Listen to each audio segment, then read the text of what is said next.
What's up, guys? This is Jimmy X, and you're welcome back to my channel. Guys, I'm back. I'm back like I never left. Um, Thank you so much for your observations. This is my first time making use of OBS, and I believe this video is gonna be a wow. You understand? So, shout out to all of you that commented, that suggested I go for OBS, and for my videos to come out in a unique way. I so much appreciate. I so much appreciate. So, guys, if this is your first time being in my channel, please do well to hit the subscription button. It will encourage me to make more videos. And if you want me to make any video of your choice, please don't forget to drop a comment. Just drop a comment. Tell me what you want. So long as it has to do with FL Studio and Cubase, I'll always do my best to attend to it. So guys, I've made this video before. Actually, this video I've done it before, but it wasn't clear enough. I wasn't using OBS. I wasn't using my screen recorder. So now I want to repeat the same video. And this video is about EQing your kick drum and your bass guitar, your kick drum and your bass guitar, in order for them not to be clashing together. Normally, if you don't EQ your kick and your bass together, if they are hitting, let's say this is your kick, this is your bass, if they are working together, they'll be jamming themselves. But when you EQ it very well, when you do the frequency separation between your kick drum and your bass, once they start working, they will be going, this will be their channel.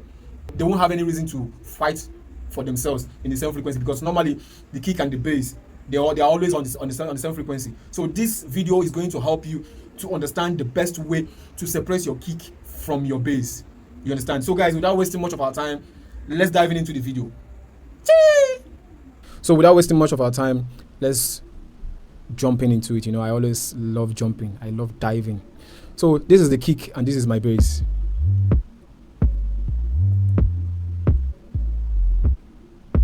So I'm going to use this to show you how I mix my kick and my bass together. This is just like side chaining. You understand? It's just like side chaining, but this is the manual way of doing it.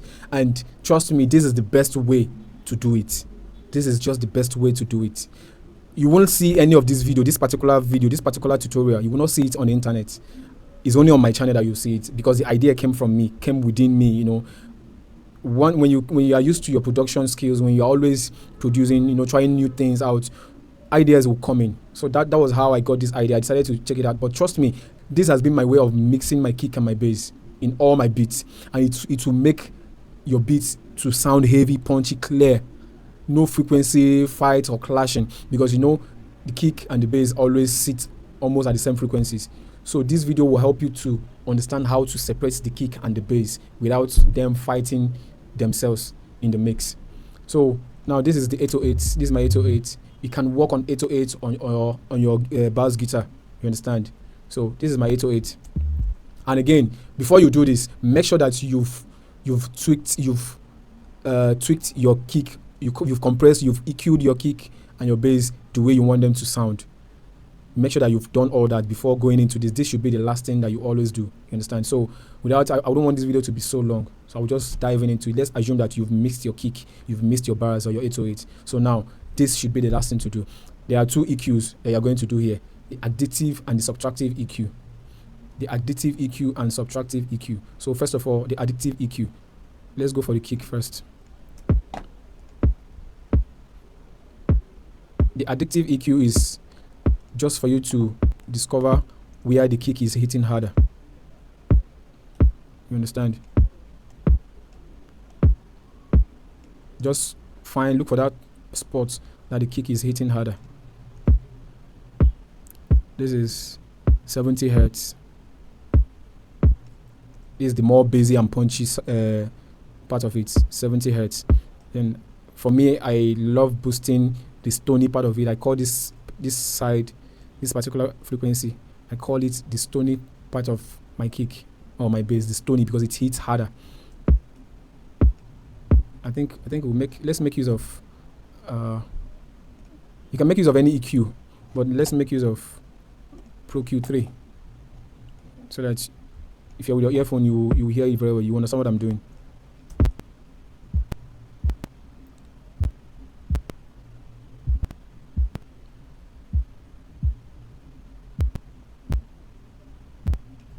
Okay, this is the more bassy and punchy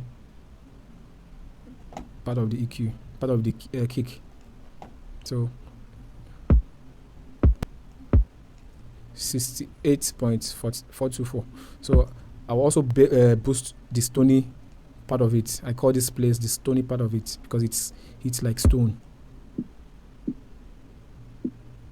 It hits like stone, like okute. Yeah, but you have to be careful. Don't boost too much, so that your kick won't start sounding over squashed. Just boost between 0 dB to 1 dB. You understand? 0 to 1 dB.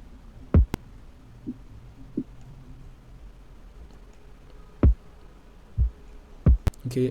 Now again, I don't know for you. For me, I enjoy rolling off the highs for my kick. I always roll off my highs because most of the instruments are mostly like the guitar, the strings, the hi-hats, snare. Most of them always sit at the highs between the mid-range and the high range. You understand? So kick has no business sitting over there. It has no business having its frequency to get to that end, because it will be fighting with them. So I always want my kick and my bass to sit at a place. If you're using a very nice earphone to listen to music, it will be as if your kick is like this. It's always hitting here, as in inside your mind, inside your head, as you are listening to it. It's as if your kick is hitting here. So this is one of the things that makes it to relax, sit, and not doing anything at the highs, because the highs, this area now is just like the highs. You understand? So I enjoy rolling off my kick from the highs. Yeah, I think 2008 is okay. So this is it for my kick. Let's jump into, let's listen before and after. This is before, after, before, after. Yeah. And sometimes I do something like this. Sometimes I tighten it. This is just like compression. Yeah. In case if I don't want to compress it, if I don't want to use any compression software or tool, I will just tighten it, copy and paste. After using the first EQ, after doing my addictive EQing, I can copy it and paste. You understand? Until you start hitting harder and punchier. Then that is okay. Let's check it again. Before, after, before, after. Yep, that's how I want it to sound. So now, back to the bass. Let's still go back to Pro Q3. Please, you can use any EQ. You can use any EQ. The reason why I enjoy using Pro Q3 is because I can use the earphone plug here to listen to any frequency of my choice. So here too, we're going to do the same thing. Boost the punchy part of the bars.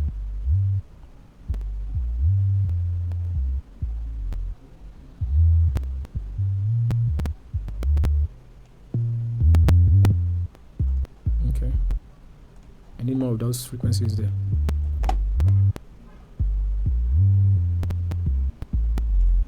Okay. Look for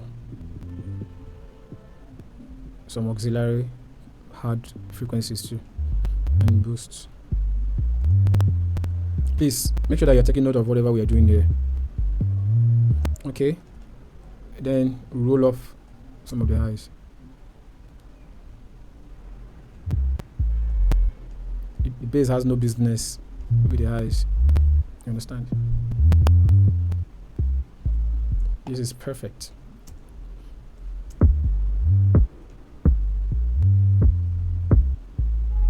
Are we done? Are we done? No, we are not done. So now let's assume that the kick, this is not actually how I want my kick to sound. I always, want my kick to sound harder.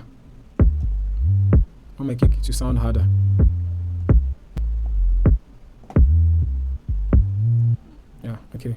For now, I can go with that. So now, the next thing to do now is the subtractive EQ. And this is the final EQ, and this is also where we are going to get our result. So just the same way that we added the first EQ. So now, we go for the subtractive EQ. So what we have to do now is, for that bass, for that 808 side, for that 808, look for, just take note of that punchy area at that 808. We boosted 70.682 hertz, right? 70.682. So come over to the kick, that same spot, 70.6.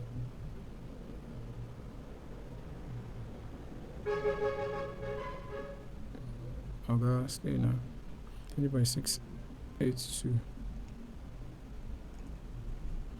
70.682. Okay, now this is exact spot that we boosted at the 808. So now at the kick, we just have to drop that particular spot, then tighten it a little. Yeah. You know why we are tightening it? The reason why we have to tighten it a little is because we still need all these frequencies here. We still need them to function, because we can't just drop everything, because we are cutting. Once it's like this, we are cutting a lot. No, we don't want to cut a lot. We just want that particular frequency that we boosted to have its freedom here. Let the freedom be limited here alone. You understand? Every other thing here works, so that whenever it comes here, it has its way and goes. But you can still drop it down a little. Don't forget, always boost or reduce between minus between -0 to 1 dB, so that you won't squash whatever thing you are doing. So let's head back to the 808. The second one is 325.96. 325.96. You have to still look for that same frequency. 325.96. Yeah. Now still drop that particular frequency. You understand? So please take note of whatever we are doing here. It's very, very important. Yep. So this is the kick subtractive EQ that we are doing here, and this is just to give way for the 808 to always bounce on its own. Why? Even though the kick is busy doing its own business, the 808 will also be busy doing its own business without fighting themselves. So now this thing that we did here on the kick, now let's play it and see how it sounds.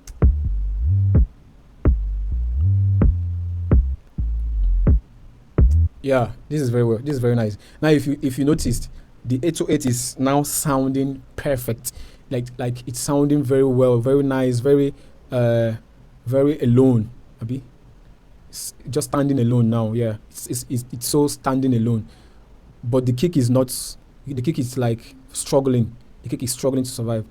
So we have to do the same thing that we did for the 808 on the kick, on top of the kick. We have to do the same thing on the 808, so that the kick too will have its balance. So let's go back to the 808. Add another Pro Q3. Now head back to the kick. We boosted 68.424, right? So let's look for that frequency. 68.424. This was the exact place, the exact spot that we boosted, and that's kick drum. So we have to drop it, and don't forget, you must tighten to be able to allow other frequencies here to still function. So the second place that we boosted was 282.00 hertz. 282.00 hertz. 282.00 hertz.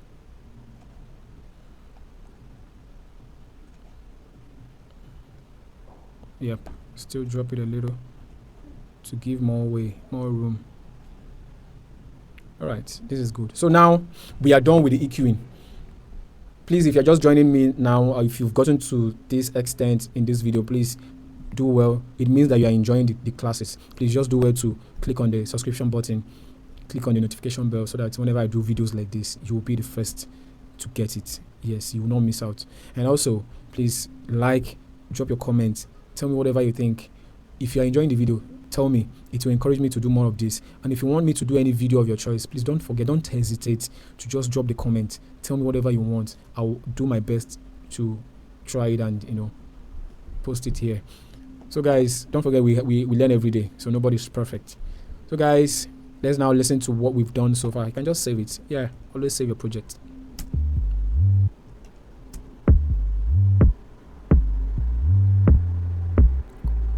Cool, man. This is cool. This is great. This is great. Now, if you noticed, the kick is hitting harder. The 808 is hitting harder. They are not clashing, like they are just seated on their own at the same frequency, at the same low end. You understand? At the same low end. They are not fighting themselves. They are just on their own, chilling at that same low end frequencies. You understand? So this is just the best way to sidechain your kick and your bass without having any issues, without having any fault, without having any distortion or any frequency clashing. So guys, this is it. Thank you for being part of this video, and see you guys on my next video. Cheers.